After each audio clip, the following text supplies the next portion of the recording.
with Chelsea Clinton, the daughter of former President of the United States Bill Clinton and Secretary of State Hillary Clinton. You got a lot of jobs.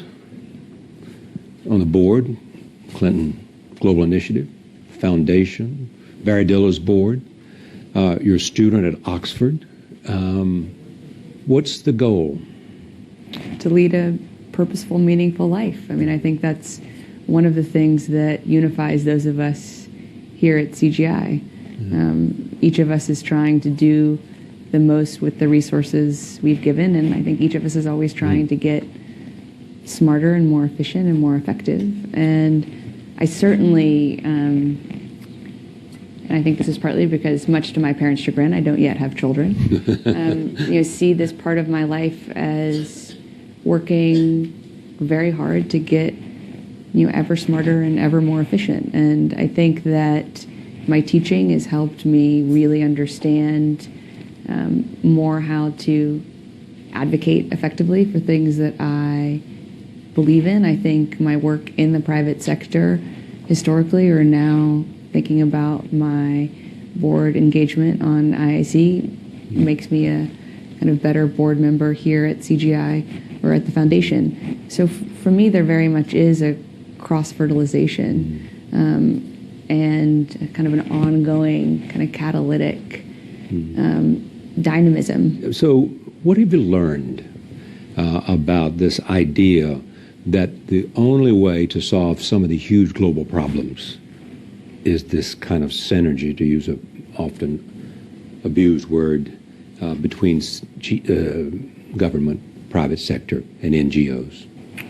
Well, I think there's a growing awareness that we need to have coherent conversations and not disparate, cacophonous conversations, partly because different spheres of our world have different competencies and do some things better. And even within those spheres, certain companies or even governments do some things better than others. Yesterday at the Haiti Action Network meeting, Cheryl Mills, who is my mother's chief of staff at the State Department, talked about how even the U.S. government now has realized that it does certain forms of aid better than others. Not that the State Department or the Obama administration doesn't care about all dimensions of kind of the development landscape, but that the State Department has recognized that there are core competencies that it has that others don't, and then that's what it should be doing. And I think we're seeing more of that in the private sector too, where companies are thinking about not only having corporate social responsibility mean a way in which it gives dollars away, but really understanding that it has expertise that can help nonprofits or community organizations use what resources they have more efficiently and more effectively and also more sustainably. When you think about the legacy of your parents, a legacy that you inherit, how do you prepare for that? Well, I hope my parents are going to be alive for a really long time. Yes. And he's planning to work with her, according to what he said to me yesterday. Yes. Either work for her or with her. I'm not sure which he's planning. Well, arguably, he's been doing both a long time. So he has experience there. Yes, indeed. I mean that, though, deeply. I think probably every child feels this way. Yeah. I'm not impervious to the fact that my dad is 66, gosh, he just turned 66, and my mom turned 65 next month. Right. And my father has lived longer than any man on either side of his family in memory. And I'm grateful that he, thank you.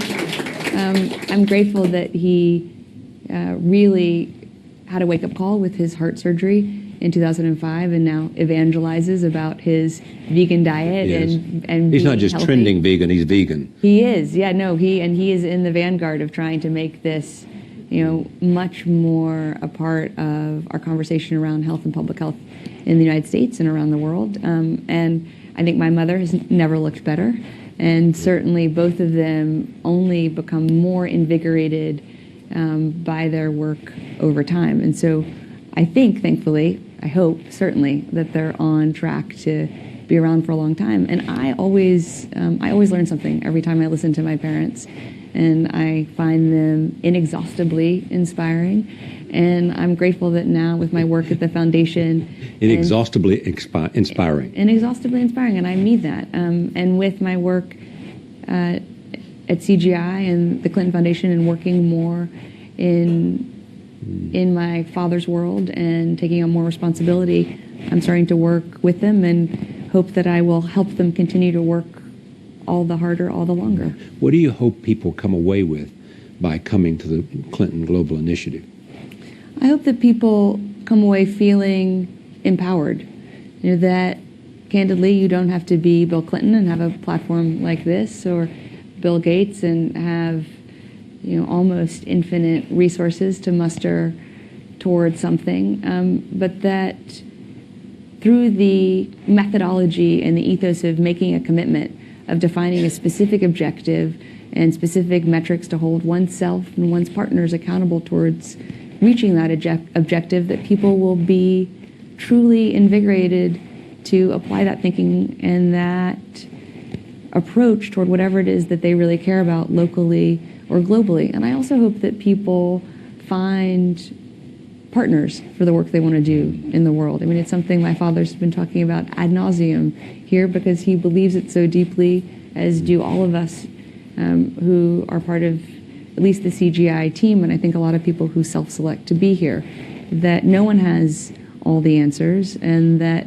back to what we were talking about earlier, you know, we need to be forthright about what governments are best at, what the private sector is best at, what NGOs and philanthropies and social entrepreneurs are best at, and even within each of those, who really is good at what, where, when, and how. Well, you're 32. It looks like you've got the explain gene pretty well. Wow, thank you, Charlie. No, but there is also many ways to serve, and you've been asked this many times. Are you hopeful about politics, or are you cynical about politics? I am optimistic about politics. Partly because I think optimism is predicated on facts and solutions, and kind of doused with a lot of dreams. I'm optimistic for a couple of reasons. You know, one, I think that, as we saw today with Governor Romney and President Obama, although sometimes this gets obscured by various intermediation, we have people running for president who care enough about platforms like this and helping to foster partnerships like those that are constantly being created here at CGI and well beyond CGI, to come here and talk to people who are interested in partnership and collaborations and solutions. Thank you. Thank you, Great Charlie. to see you.